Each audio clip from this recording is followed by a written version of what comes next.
भोजपुरी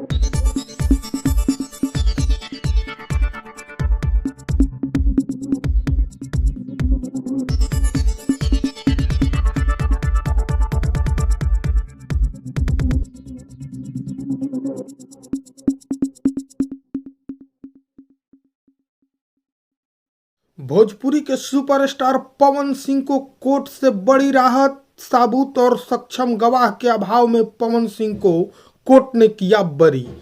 नमस्कार, आप देख रहे हैं रोहतास कॉलिंग और मैं हूं देवेंद्र दुबे। भोजपुरी के सुपरस्टार गायक पवन सिंह को आज रोहतास जिला के विक्रमगंज व्यवहार न्यायालय ने साबुत और गवाह के अभाव में बरी कर दिया। पवन सिंह पर लोकसभा चुनाव के दौरान 5 अलग अलग थानों में चुनाव आचार संहिता का मुकदमा दर्ज हुआ था। राजपुर और कोढ़ीगोला, विक्रमगंज, संझौली सहित अन्य थानों में भी आचार संहिता का मुकदमा दर्ज किया गया था।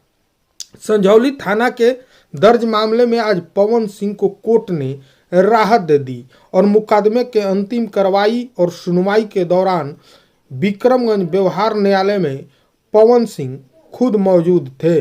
अपने अधिवक्ता के साथ पवन सिंह कोर्ट रूम में मौजूद थे और कोर्ट ने साक्ष्यों के अभाव में पवन सिंह को बरी कर दिया।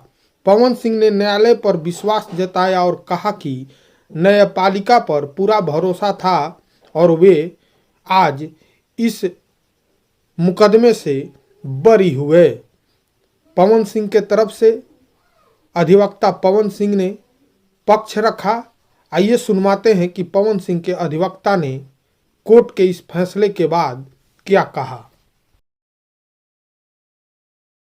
आज एसीजीएम 3 सर के यहाँ उनकी पेशी थी और जिसका संझौली थाना कांड संख्या 70/2024 में उनका हमने जमानत कराया था पूर्व में। उसमें चार्जशीट आया था। चार्जशीट के बाद कॉग्निजेंस हुआ और कॉग्निजेंस के बाद में उसमें 4 गवाहों की गवाही हुई।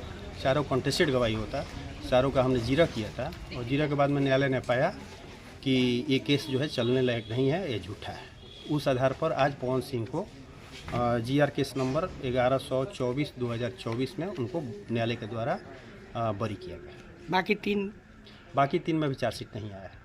चार्जशीट आने के बाद अनुसंधान जारी है।